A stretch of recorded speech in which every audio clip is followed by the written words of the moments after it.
Hello everyone, welcome back to my channel Special Accounts Classes by Neeru Yadav. Today's session on the topic of financial statement with adjustment. तो आज का जो हमारा topic रहेगा वो क्या रहेगा, फाइनेंशियल स्टेटमेंट विद एडजस्टमेंट। और इस वीडियो के अंदर मैं आपको 15 एडजस्टमेंट करवाऊंगी जिसके अंदर आपका पूरा का पूरा चैप्टर क्या हो जाएगा, कवर हो जाएगा। तो चलिए स्टार्ट करते हैं। अब देखिए स्टार्ट करते हैं फाइनेंशियल स्टेटमेंट्स। ठीक है, तो देखिए सबसे पहले हम क्या करते हैं, रिकॉर्डिंग किसके अंदर करते हैं, जर्नल के अंदर। देन पोस्टिंग लेजर के अंदर। देन बैलेंसिंग किसके अंदर करते हैं, ट्रायल बैलेंस के लिए। देन हम क्या करते हैं, फाइनल अकाउंट्स प्रिपेयर करते हैं जिसमें के अंदर ट्रेडिंग अकाउंट बनाते हैं, profit and loss account and balance sheet. ठीक है, अब देखिए हम ट्रायल बैलेंस की हेल्प से क्या बनाते हैं, फाइनल अकाउंट्स बनाते हैं। अब विद एडजस्टमेंट का मतलब क्या होता है कि हमने trial balance at the end of the year बना लिया। ठीक है, उसके बाद हमें पता चलता है कि कुछ ट्रांजेक्शन छूट गई जिनको हमें क्या करना है, दिखाना है। अब हम ट्रायल बैलेंस में तो उसको दिखा नहीं सकते, तो हम क्या कर देते हैं, उन ट्रांजेक्शन को, जो ट्रांजेक्शन ट्रायल बैलेंस में पोस्ट नहीं हुई, छूट गई, उनको क्या करते हैं हम एडजस्टमेंट के रूप में ट्रायल बैलेंस के नीचे दिखाते हैं।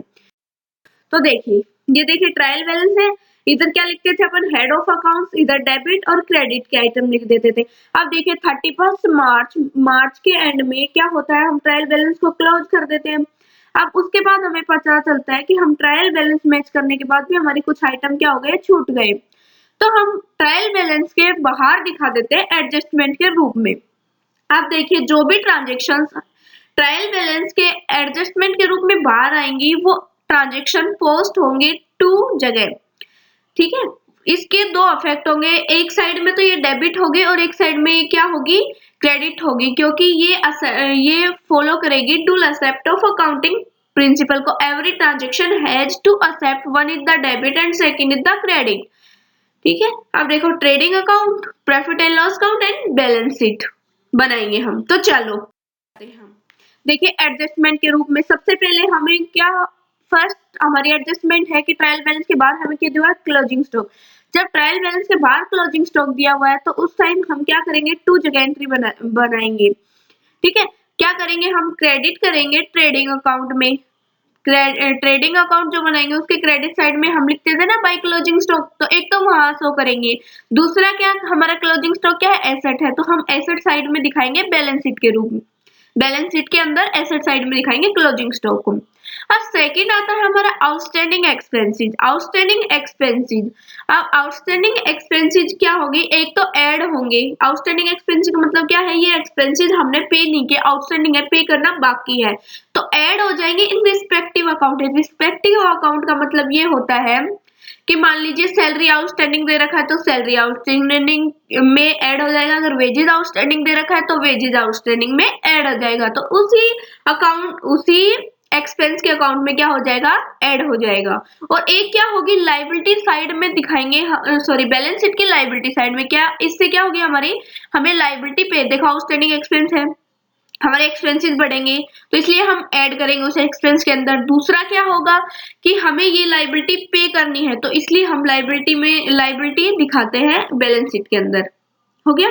थर्ड देखिए प्रीपेड एक्सपेंसेस। प्रीपेड एक्सपेंसेस क्या होते हैं, कुछ एक्सपेंसेस हमने पहले से पे कर दिए, तो इसका मतलब क्या होता है, हम डिडक्ट कर देते हैं फ्रॉम रिस्पेक्टिव एक्सपेंस, क्योंकि वो उस ईयर का तो एक्सपेंस है नहीं, हमने नेक्स्ट ईयर का पे कर दिया। और ये क्या होगी, एसेट होगी इन बैलेंस शीट की एसेट साइड में दिखाएंगे। तो देखिए ये तीन हमने कर लिए, the closing stock, outstanding expenses, prepaid expenses. ये ही ट्रांजेक्शन आपको बार बार दिखेंगी एडजस्टमेंट के रूप में।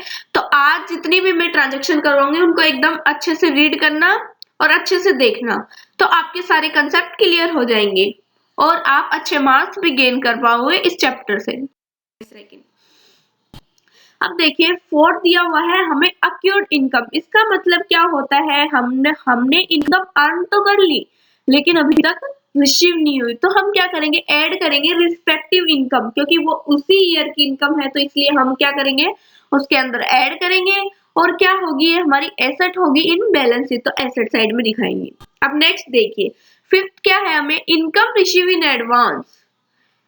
इनकम किसी से हमें रिसीव हो गई एडवांस में, तो वो हमारी अनअर्न्ड इनकम है, क्योंकि हमने कमाई तो है नहीं लेकिन किसी ने हमें पहले से पे कर दी। तो हम क्या करेंगे, हमारी जो इनकम है उसमें से तो क्या करेंगे, लेस करेंगे। और सेकंड हम क्या करेंगे, ये हमारे लिए क्या है, लाइबिलिटी है इन बैलेंस शीट, क्योंकि हमें तो एडवांस में रिसीव हो गई ना, तो ये अभी ये क्या है, हमारी लाइबिलिटी, हमें तो अर्न तो की नहीं अभी। अब देखिए सिक्स्थ में क्या है, डेप्रिसिएशन। डेप्रिसिएशन क्या होता है, debit in profit and loss count.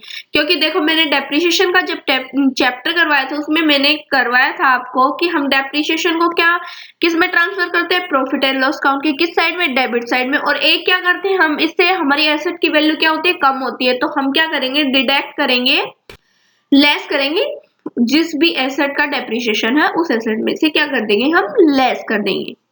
Sixth हो गई। अब देखिए मैंने जो सेवंथ और एट्थ जो हमारी एडजस्टमेंट है उसको क्या कर दिया, कंबाइन कर दिया। This is the most important adjustment, और ये एडजस्टमेंट बार बार क्वेश्चन में पूछी जाती है, एग्जाम्स में पूछी जाती है, और इसी में बच्चे बार बार क्या करते हैं, मिस्टेक करते हैं।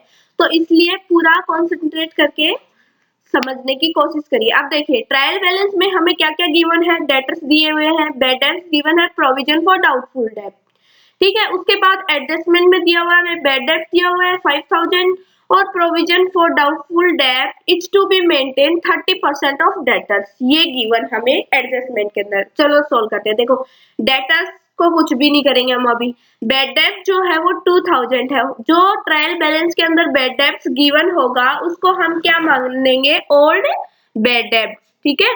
और जो ट्रायल बैलेंस के अंदर provision for doubtful date given होगा उसको मानेंगे हम opening provision for doubtful date. अब देखिए बैड डेट्स हमें न्यू, ये जो एडजस्टमेंट में बैड डेट्स गिवन होंगे वो क्या होंगे, न्यू बैड डेट्स होंगे। अब देखिए हमें प्रोविजन फॉर डाउटफुल डेट बनाना है डेटर्स के ऊपर 30%।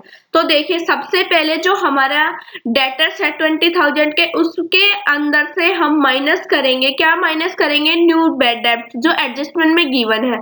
उसके बाद जो अमाउंट बचेगी हमारी 15,000, उसका क्या निकालेंगे, 30% निकालेंगे। और ये जो प्रोविजन फॉर डाउटफुल डेट हम निकालेंगे ये होगा हमारा closing provision for doubtful date. तो देखिए इसकी एंट्री कहाँ कहाँ करें, देखिए सबसे पहले हम प्रॉफिट एंड लॉस काउंट के अंदर क्या एडजस्टमेंट करेंगे। देखिए टू बैड डेट्स, ओल्ड जो हमारा बैड डेट्स होगा जो हमें ट्रायल बैलेंस में गिवन हम वो दिखाएंगे, ऐड करेंगे उसके अंदर जो न्यू बैड डेट्स है हमें जो एडजस्टमेंट के अंदर गिवन है वो। उसके बाद हमने जो closing provision for doubtful debts बनाया है हम वो दिखाएंगे। उसमें से हम माइनस क्या करेंगे, जो प्रोविजन फॉर डाउटफुल डेट हम ट्रायल बैलेंस में हमें गिवन है जो ओपनिंग प्रोविजन थे, ठीक है। इनको लेस करने के बाद जो नेट अमाउंट आएगी वो हम किसके अंदर दिखाएंगे, प्रॉफिट एंड लॉस काउंट के अंदर। देखिए ये एडजस्टमेंट कभी भी आए तो आपको हमेशा ऐसे ही करना है, सबसे पहले ओल्ड बैड डेट्स को लिखना है प्रॉफिट एंड लॉस काउंट में, फिर उसमें ऐड करना है न्यू बैड डेट, फिर closing provision for doubtful date है उसको ऐड करना है, और माइनस क्या करना है, opening provision for doubtful date. और जो नेट अमाउंट आएगी उसको किसके अंदर दिखाना है, प्रॉफिट एंड लॉस काउंट की डेबिट साइड में, क्योंकि दीज आर द एक्सपेंसेस। हो गया। अब देखिए हम बैलेंस शीट के अंदर क्या दिखाएंगे, बैलेंस शीट के अंदर क्या डेटर्स हमारे 20,000 के थे, उसमें से न्यू बैड डेट्स 5,000 के लेस करेंगे। देखो जो एडजस्टमेंट की एंट्री है उनका अफेक्ट टू साइड पड़ेगा, लेकिन जो हमारे ट्रायल बैलेंस के अंदर है उनका अफेक्ट टू साइड नहीं पड़ेगा, वन साइड ही रहेगा, ठीक है। अब देखिए डेटर्स हमारे पास 20,000 से, उसमें से न्यू बैड डेट्स हमने लेस किए 5,000, और माइनस करेंगे हम closing provision for doubtful date, कितना 4,500 जो हमने कैलकुलेट किया था closing provision for doubtful date 10,500, ये हम दिखाएंगे हमारी एसेट बैलेंस शीट के अंदर एसेट साइड में। समझ में आ गया। अब देखो नेक्स्ट, अब देखिए नाइन्थ है हमारी provision for discount on debtors. हमें क्या बनाना है, प्रोविजन बनाना है डिस्काउंट ऑन डेटर्स के ऊपर डिस्काउंट देना है हमें, ठीक है। कितने परसेंट से, @5%। अब देखिए हम डेटर्स पे डिस्काउंट कैसे कैलकुलेट करेंगे, डेटर्स उसमें से हम न्यू बैड डेट्स को माइनस करेंगे और minus closing provision for doubtful date जो हम लास्ट एडजस्टमेंट में कर चुके। पहले डेटर्स उसमें से न्यू बैड डेट्स लेस करेंगे, फिर माइनस करेंगे closing provision for doubtful date, और जो नेट अमाउंट आएगी उसके ऊपर हम कैलकुलेट करेंगे डिस्काउंट ऑन डेटर्स 5%। तो ये जो हमारी अमाउंट आ जाएगी 525।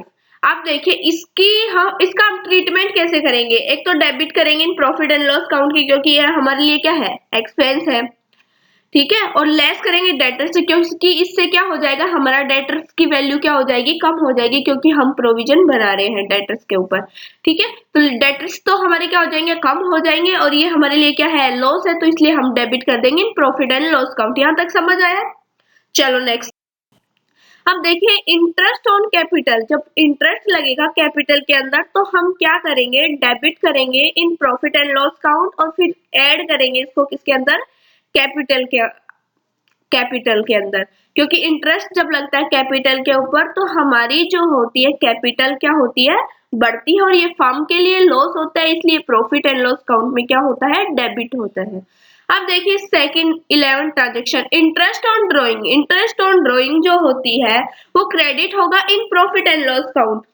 ड्राइंग का मतलब क्या होता है, कुछ प्रॉपर्टी जो बिजनेसमैन है उसने अपने पर्सनल यूज के लिए निकाल ली, तो वो होगी ड्राइंग। और ये ड्राइंग पे इंटरेस्ट मिलेगा, ये फर्म के लिए तो क्या होगा, इनकम होगी, तो इसलिए हम इसको क्रेडिट करेंगे प्रॉफिट एंड लॉस अकाउंट के, और लेस करेंगे कैपिटल अकाउंट से, क्योंकि ड्राइंग से हमारी कैपिटल क्या हो जाती है, कम हो जाती है।